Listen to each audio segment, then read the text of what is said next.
Hi, I'm Mark, your friendly trademark guide. Today, we're going to explore the world of trademarks, specifically the one behind Keith Manufacturing Company's innovative product, the walking floor system.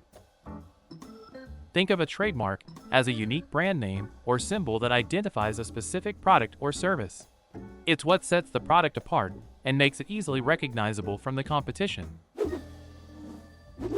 Let's review how the walking floor name earned its special trademark status. In 1973, company founder Keith Foster set out to design the lightest, simplest, most trouble-free self-unloading system yet devised. The result was the walking floor system.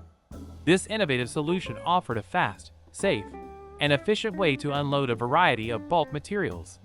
The walking floor name was inspired by the unique way the floor moves the material out the back of the trailer. The first official use of the trademark occurred the following year, when Keith Foster introduced his walking floor unloader during the Alfalfa Symposium at the University of California, Davis.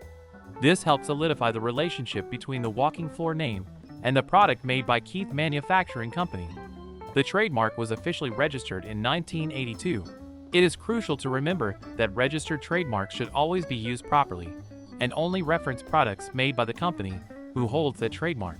The walking floor trademark is no exception. While the term moving floor may be used generically, only systems manufactured by Keith Manufacturing Company can claim the genuine walking floor title.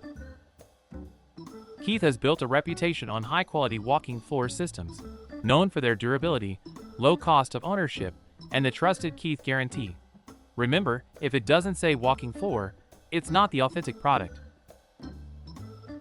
Thanks for learning about trademarks with me today. Always use them wisely, and give credit where it's due. See you next time. For more information about Keith Walking Floor Systems and other innovative products, visit keithwalkingfloor.com today.